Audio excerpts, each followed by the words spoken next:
हिंद दोस्तों, कैसे हैं आप सभी। आशा करता हूं बहुत ही अच्छे होंगे। इस वीडियो में हम आपके लिए लेकर आए हैं परीक्षा में पूछे गए 30 अति महत्वपूर्ण प्रश्नों का सेट। ये ऐसे प्रश्न जो बार बार एग्जाम में पूछते हैं, तो किसी भी एग्जाम की तैयारी कर रहे हैं, यह वीडियो आपके लिए बहुत ही खास और बहुत ही हेल्पफुल रहेगी। चलिए वीडियो की शुरुआत करते हैं और वीडियो के अंत में फीडबैक जरूर दीजिएगा। चलिए देखते हैं पहला क्वेश्चन क्या पूछा गया है आपसे। पहला क्वेश्चन पूछा है, किस देश के राष्ट्रपति ने भारत के पहले गणतंत्र दिवस समारोह में मुख्य अतिथि के रूप में भाग लिया। जिस किसी भी क्वेश्चन का राइट आंसर पता है, वीडियो को पॉज करिए, राइट आंसर कमेंट बॉक्स में लिखते चलिए। चलिए बता दीजिए इसका राइट आंसर क्या हो जाएगा। तो राइट आंसर जो हो जाएगा वो हो जाएगा ऑप्शन सी, इंडोनेशिया। इंडोनेशिया इस प्रश्न का राइट आंसर हो जाएगा। भारत का पहला गणतंत्र दिवस समारोह 26 जनवरी 1950 को मनाया गया। इस ऐतिहासिक अवसर पर इंडोनेशिया के तत्कालीन राष्ट्रपति डॉक्टर सुकर्लो को मुख्य अतिथि के रूप में आमंत्रित किया गया। भारत 26 जनवरी 1950 को एक गणतंत्र राज्य बना। चलते हैं अगले प्रश्न की ओर, देखते हैं अगला प्रश्न क्या पूछा है आपसे। अगला प्रश्न पूछा, महात्मा गांधी ने 12 मार्च 1930 को नमक आंदोलन की शुरुआत कहां से की थी। महात्मा गांधी ने 12 मार्च 1930 को नमक आंदोलन की शुरुआत कहां से की थी, यह आपसे पूछा है। चलिए बता दीजिए इसका राइट आंसर क्या होगा, कमेंट बॉक्स में लिख दीजिए। तो राइट आंसर जो हो जाएगा वो हो जाएगा ऑप्शन डी, साबरमती आश्रम से।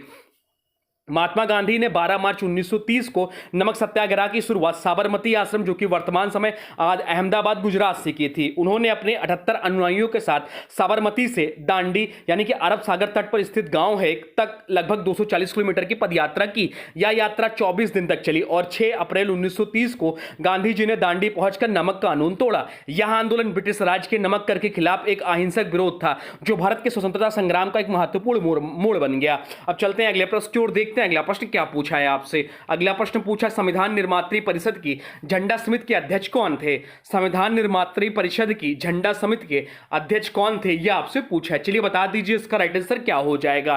राइट आंसर कमेंट बॉक्स में लिख दीजिए। तो राइट आंसर हो जाएगा ऑप्शन सी, जेबी कृपलानी साहब इस प्रश्न का राइट आंसर हो जाएगा, जो कि झंडा समिति के अध्यक्ष थे। चलते हैं अगले प्रश्न की ओर, देखते हैं अगला प्रश्न क्या पूछा है आपसे। अगला प्रश्न पूछा, निम्नलिखित युग्मों में से किसका सुमेल नहीं है। निम्नलिखित युग्मों में से किसका सुमेल नहीं है, यह आपसे पूछा है। तो बोमडिला दर्रा जो अरुणाचल प्रदेश में, यह सही है। नाथुला दर्रा जो है वह भी आपके सिक्किम राज्य में, यह भी सही है। पालघाट दर्रा जो है केरल राज्य में स्थित, यह भी सही है।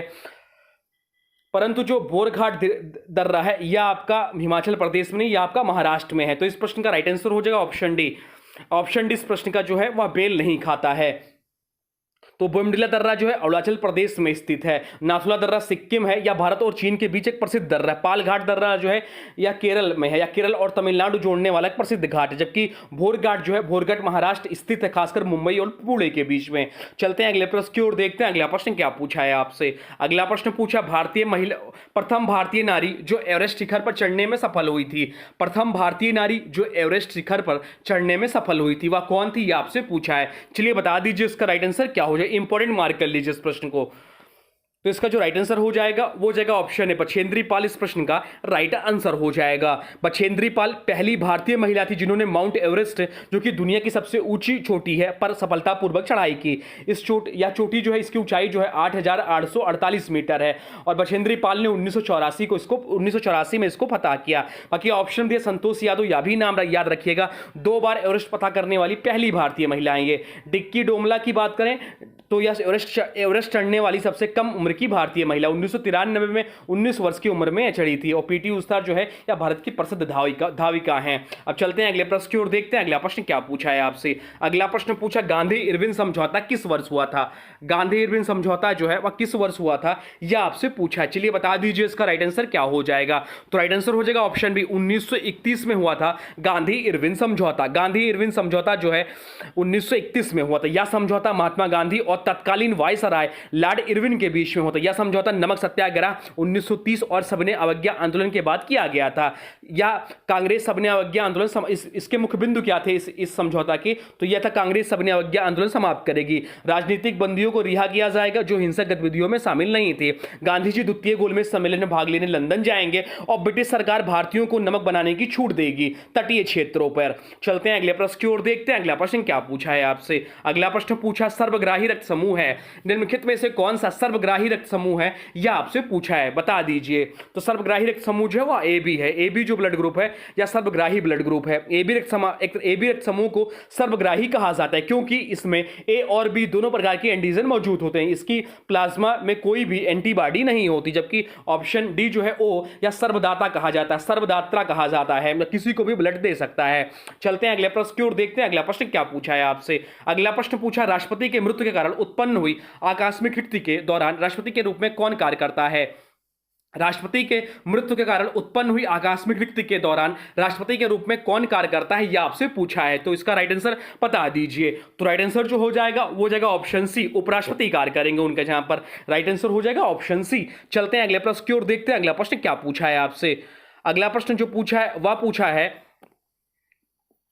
पारंपरिक नृत्य शैलियां भवाई और कालबेलिया की उत्पत्ति किस भारतीय राज्य से हुई है। पारंपरिक नृत्य शैलियां जो है भवाई और कालबेलिया की उत्पत्ति किस भारतीय राज्य से हुई है, यह आपसे पूछा है। चलिए बता दीजिए इसका राइट आंसर क्या हो जाएगा। इंपॉर्टेंट प्रश्न है। या उस वह राज्य है जहां की राजधानी जयपुर है, जहां पर हवा महल स्थित है। तो आप लोग जान गए होंगे, अब लिख दीजिए कमेंट बॉक्स में इसका राइट आंसर। तो राइट आंसर हो जाएगा ऑप्शन है राजस्थान, इस प्रश्न का राइट आंसर हो जाएगा। चलते हैं अगले प्रश्न की ओर, देखते हैं अगला प्रश्न क्या पूछा है आपसे। अगला प्रश्न पूछा है, अंडमान को निकोबार से कौन सा जल स्रोत पृथक करता है। अंडमान को निकोबार से कौन सा जल स्रोत पृथक करता है, यह आपसे पूछा है। चलिए बता दीजिए इसका राइट आंसर क्या हो जाएगा। तो राइट आंसर जो हो जाएगा वो जाएगा ऑप्शन है 10 डिग्री चैनल। 10 डिग्री चैनल इस प्रश्न का राइट आंसर हो जाएगा। 10 डिग्री चैनल अंडमान द्वीप समूह को निकोबार द्वीप समूह से अलग करता है। यह चैनल 10 डिग्री उत्तर अक्षांश के पास स्थित है और इसी कारण इसका नाम 10 डिग्री चैनल पड़ा। यह जल डमरू मध्य हिंद महासागर में स्थित है और भारत की सामरिक दृष्टि से अत्यंत महत्वपूर्ण है। चलते हैं अगले प्रश्न की ओर, देखते हैं अगला प्रश्न क्या पूछा है आपसे। अगला प्रश्न पूछा, संगीत नाटक अकादमी की स्थापना किस वर्ष हुई थी। संगीत नाटक अकादमी की स्थापना किस वर्ष हुई थी, यह आपसे पूछा है। चलिए बता दीजिए इसका राइट आंसर क्या हो जाएगा। तो राइट आंसर जो हो जाएगा वो जाएगा ऑप्शन ए, 1952 में संगीत नाटक अकादमी की स्थापना हुई थी। संगीत नाटक अकादमी की स्थापना वर्ष 1952 में हुई। कहां पर हुई, तो यह नई दिल्ली में हुई। यह भारत सरकार द्वारा स्थापित एक राष्ट्रीय स्तर की संस्था है जिसका उद्देश्य भारतीय शास्त्रीय संगीत, नृत्य और नाटक की उन्नति और संरक्षण करना है। अब चलते हैं अगले प्रश्न की ओर, देखते हैं अगला प्रश्न क्या पूछा है आपसे। अगला प्रश्न जो पूछा है वह पूछा, पद्मश्री और पद्म भूषण पुरस्कार से सम्मानित यामिनी कृष्णमूर्ति भरतनाट्यम और निम्नलिखित में से किस नृत्य के लिए प्रसिद्ध है। बढ़िया प्रश्न है, इंपॉर्टेंट प्रश्न है। पद्मश्री और पद्म भूषण पुरस्कार से सम्मानित यामिनी कृष्णमूर्ति भरतनाट्यम और निम्नलिखित में से किस नृत्य के लिए प्रसिद्ध है। चलिए बता दीजिए इसका राइट आंसर। तो राइट आंसर जो हो जाएगा वो जाएगा ऑप्शन डी। ऑप्शन डी इस प्रश्न का राइट आंसर हो जाएगा। कुचिपुड़ी। यामिनी कृष्णमूर्ति एक प्रतिष्ठित भारतीय शास्त्रीय नृत्यांगना है। वह दो प्रमुख नृत्य शैलियों के लिए प्रसिद्ध है, भरतनाट्यम और कुचिपुड़ी। इन्हें यह जो सम्मान मिला पद्मश्री 1968 में मिला और पद्म भूषण जो है 2001 में मिला है। पद्म विभूषण 2016 में भी सम्मानित किया गया है। चलते हैं अगले प्रश्न की ओर, देखते हैं अगला प्रश्न क्या पूछा है आपसे। अगला प्रश्न पूछा है, माइक्रोसॉफ्ट के विंडोज ऑपरेटिंग सिस्टम को पहली बार किस वर्ष में शुरू किया गया था। माइक्रोसॉफ्ट के विंडोज ऑपरेटिंग सिस्टम को पहली बार किस वर्ष में शुरू किया गया था, यह आपसे पूछा है। चलिए बता दीजिए इसका राइट आंसर क्या हो जाएगा। इंपॉर्टेंट प्रश्न है और पूछा गया प्रश्न है। तो राइट आंसर हो जाएगा ऑप्शन डी, 1985 में। माइक्रोसॉफ्ट विंडोज को पहली बार 20 नवंबर 1985 को लॉन्च किया गया था। यह विंडोज एक 1.0 नाम से आया था। यह MS DOS ऑपरेटिंग सिस्टम के ऊपर एक ग्राफिकल यूजर इंटरफेस के रूप में विकसित किया गया था। चलते हैं अगले प्रश्न की ओर, देखते हैं अगला प्रश्न क्या पूछा है आपसे। अगला प्रश्न पूछा, पाकिस्तान के किस शहर को गार्डन ऑफ द मुगल या सिटी ऑफ गार्डन कहा जाता है। पाकिस्तान के किस शहर को गार्डन ऑफ द मुगल या सिटी ऑफ गार्डन कहा जाता है। इंपॉर्टेंट प्रश्न, चलिए बता दीजिए इसका राइट आंसर। तो राइट आंसर जो हो जाएगा वो जाएगा ऑप्शन बी, लाहौर कहते हैं। लाहौर को गार्डन ऑफ द मुगल या सिटी ऑफ गार्डन कहा जाता है। लाहौर को मुगल काल में बागों का शहर कहा जाता था। मुगल शासकों ने यहाँ पर कई भव्य बाग, बगीचे, महल और स्मारक बनवाए, जैसे शालीमार बाग, लाहौर किला, ये सब यहाँ के प्रसिद्ध हैं। चलते हैं अगले प्रश्न की ओर, देखते हैं अगला प्रश्न क्या पूछा है आपसे। अगला प्रश्न पूछा है, बांग्लादेश का राष्ट्रीय गान आमार सोनार बांग्ला किसने लिखा था। बांग्लादेश का जो राष्ट्रीय गान है आमार सोनार बांग्ला, या किसने लिखा था, यह आपसे पूछा है। चलिए बता दीजिए इसका राइट आंसर क्या हो जाएगा। तो राइट आंसर जो हो जाएगा वो जाएगा ऑप्शन है रविन्द्रनाथ टैगोर। रविन्द्रनाथ टैगोर ने बांग्लादेश का राष्ट्रीय गान अमार सोनार बांग्ला लिखा है। राष्ट्रीय गान क्या है बांग्लादेश का? तो अमार सोनार बांग्ला। गीतकार थे रविन्द्रनाथ टैगोर। रचना वर्ष 1905 में। यह गीत बंग आंदोलन, बंगाल विभाजन विरोध के समय लिखा गया था। चलते हैं अगले प्रश्न की ओर, देखते हैं अगला प्रश्न क्या पूछा है आपसे। अगला प्रश्न पूछा, निम्नलिखित में से कौन सी गैस वायुमंडल में आयतन के अनुसार दूसरी सबसे प्रचुर मात्रा वाली गैस है? निम्नलिखित में से कौन सी गैस वायुमंडल में आयतन के अनुसार दूसरे सबसे प्रचुर मात्रा वाली गैस है? तो राइट आंसर जो हो जाएगा वो हो जाएगा आपका ऑप्शन डी, ऑक्सीजन। ऑक्सीजन जो है हमारे वायुमंडल में 20.95% पाया जाता है, यानी कि 21% तक लगभग पाया जाता है। वायुमंडल में गैसों के आयतनों के अनुसार अगर बात करें तो नाइट्रोजन जो सबसे अधिक पाया जाता है, या लगभग 78% पाया जाता है। तो उसके बाद ऑक्सीजन जो कि 21% पाया जाता है। उसके बाद आर्गन आता है जो कि 0.93% पाया जाता है। अब चलते हैं अगले प्रश्न की ओर, देखते हैं अगला प्रश्न क्या पूछा है आपसे। अगला प्रश्न पूछा, निम्नलिखित में से कौन सा स्मारक खिलजी राजवंश द्वारा बनाया गया था? निम्नलिखित में से कौन सा स्मारक जो है खिलजी राजवंश द्वारा बनाया गया था, यह आपसे पूछा है। चलिए बता दीजिए इसका राइट आंसर क्या होगा।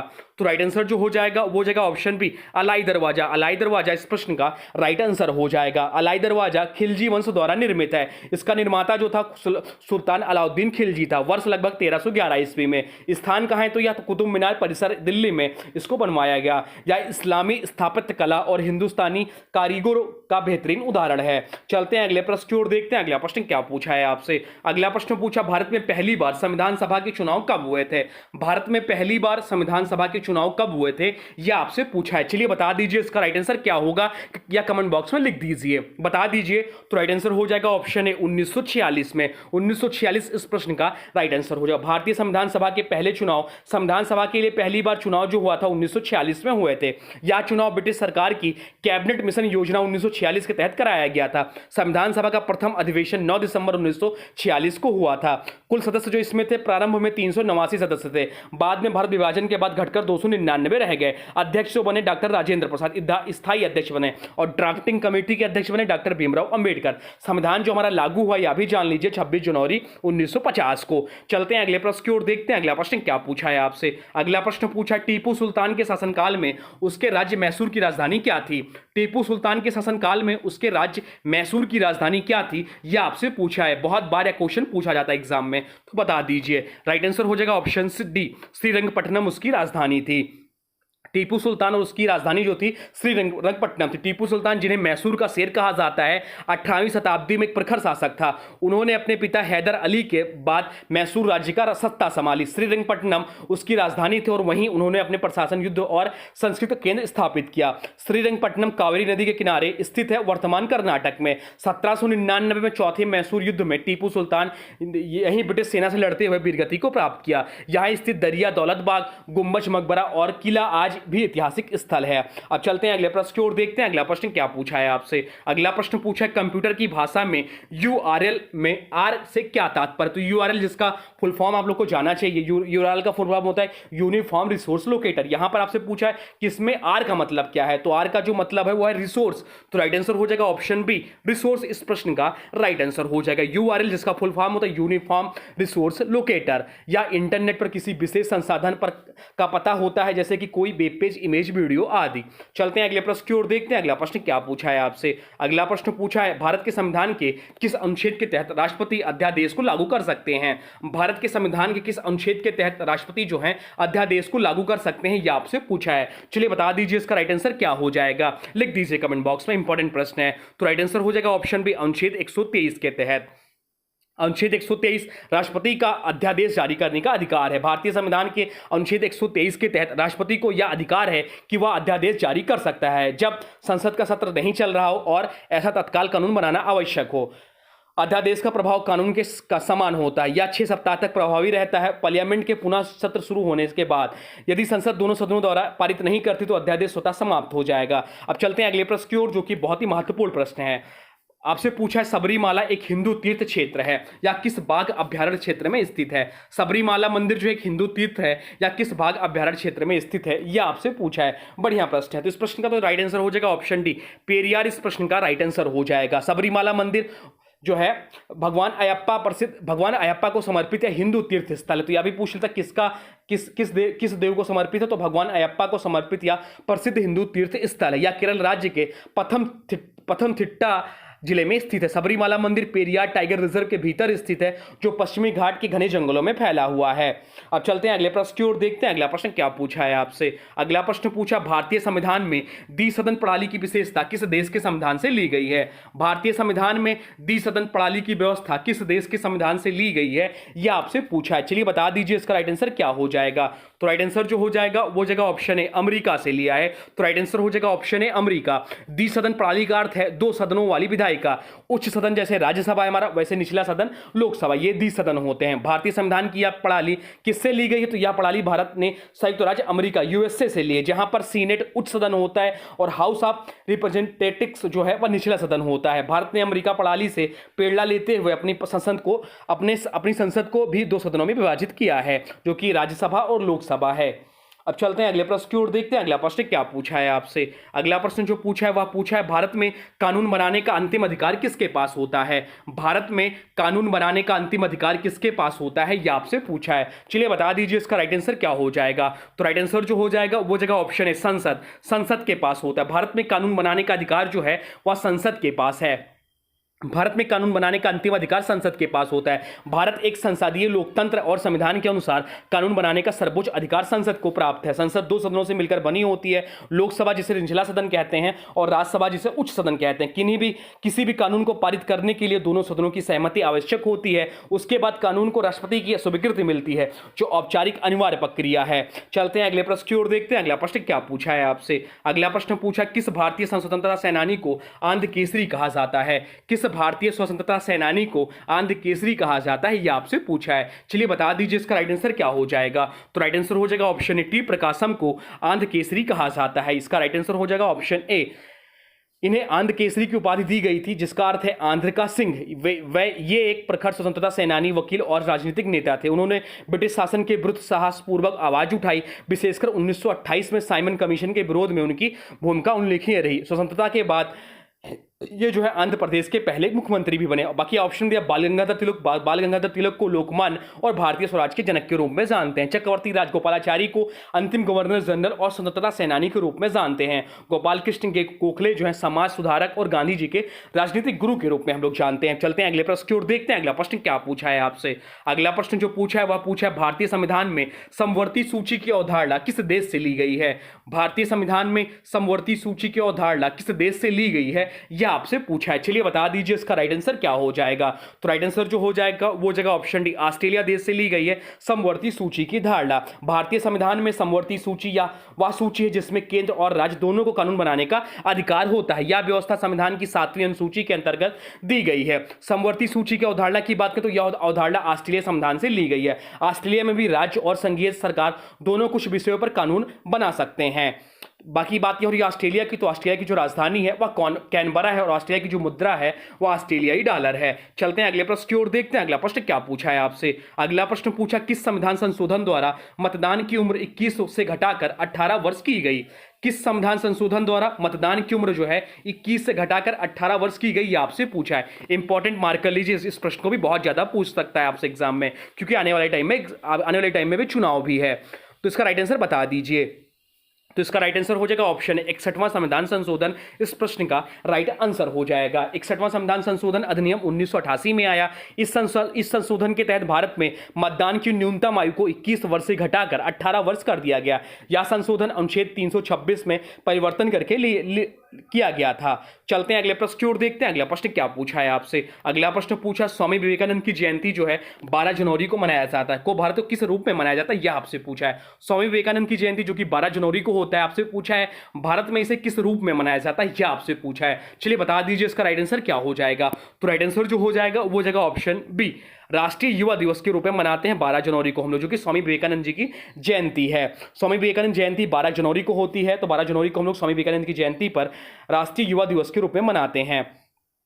भारत सरकार ने 1984 में घोषणा की कि इस दिन को राष्ट्रीय राष्ट्रीय युवा दिवस के रूप में मनाया जाएगा। बाकी ऑप्शन में जो दिया शिक्षक दिवस, तो शिक्षक दिवस जो मनाया जाता है 5 सितंबर को डॉक्टर सर्वपल्ली राधाकृष्णन की जयंती पर मनाया जाता है। गांधी जयंती की बात करें 2 अक्टूबर को महात्मा गांधी की जन्मतिथि पर मनाया जाता है। और संविधान दिवस जो 26 नवंबर को मनाया जाता है। भारत का संविधान अंगीकृत किया गया था इस दिन। अब चलते हैं अगले प्रश्न की ओर, देखते हैं अगला प्रश्न क्या पूछा है आपसे। अगला प्रश्न पूछा एशिया का सबसे बड़ा मरुस्थल कौन सा है। एशिया का सबसे बड़ा मरुस्थल कौन सा है यह आपसे पूछा है। चलिए बता दीजिए कि एशिया का सबसे बड़ा मरुस्थल कौन सा है। तो आप बता दीजिए, इसका राइट आंसर कमेंट बॉक्स में लिख दीजिए। तो राइट आंसर हो जाएगा ऑप्शन ए, गोबी मरुस्थल जो है एशिया का सबसे बड़ा मरुस्थल है, ना कि थार। गोबी मरुस्थल जो है या चीन और मंगोलिया में फैला हुआ, क्षेत्रफल इसका जो है लगभग 13 लाख वर्ग किलोमीटर, या एशिया का सबसे बड़ा मरुस्थल है और दुनिया का 5वां सबसे बड़ा रेगिस्तान भी है। चलते हैं अब अगले प्रश्न की ओर, जो कि आज का अंतिम प्रश्न है। आज का अंतिम प्रश्न जो पूछा गया है वह पूछा गया है खजुराहो मंदिर किस शैली में बना है। खजुराहो मंदिर जो है वह किस शैली में बना हुआ है यह आपसे पूछा है। चलिए बता दीजिए, इसका राइट आंसर क्या हो जाएगा। तो राइट आंसर जो हो जाएगा वो जगह ऑप्शन है, नागर शैली में बना हुआ है खजुराहो का मंदिर। खजुराहो मंदिर की शैली जो है नागर शैली में बना हुआ है।